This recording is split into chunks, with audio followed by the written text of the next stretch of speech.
గత వారం 10 గ్రాముల బంగారం ధర 1,02,000 కంటే ఎక్కువ ఆల్ టైమ్ హైని టచ్ చేసింది. అయితే 2025 ఆగస్టు 11న అంటే సోమవారం ఇండియా మల్టీ కమోడిటీ ఎక్స్చేంజ్లో బంగారం ధరలు 1% పైగా తగ్గాయి. వెండి ధరలు కూడా పడిపోయాయి. కొన్నాళ్లుగా సేఫ్ ఇన్వెస్ట్మెంట్గా గోల్డ్కి భారీ డిమాండ్ కొనసాగిన తర్వాత మళ్లీ డౌన్ ట్రెండ్ కనిపించింది.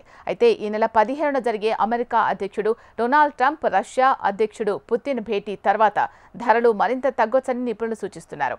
ఈ టైంలో గోల్డ్ కొనడం మంచిదా, అమ్మడం మంచిదా చూద్దాం.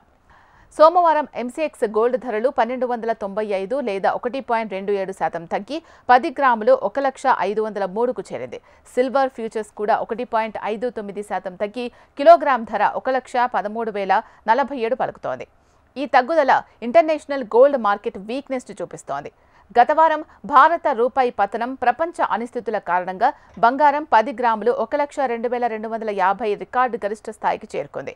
ఈ పరిస్థితులు సేఫ్ ఇన్వెస్ట్మెంట్గా గోల్డ్ డిమాండ్ని పెంచాయి. రష్యా యుక్రెయిన్ వివాదానికి ముగింపు పలికే దిశగా పరిస్థితులు కనిపిస్తూ ఉండడంతో గోల్డ్కి డిమాండ్ తగ్గింది.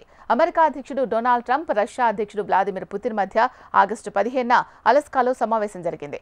ఇందులో ఇద్దరు యుద్ధం ముగించడం గురించి మాట్లాడారు. ఈ చర్చలు ఫలిస్తే గోల్డ్కి మరింత డిమాండ్ తగ్గే అవకాశం ఉందని నిపుణులు అంచనా వేస్తున్నారు.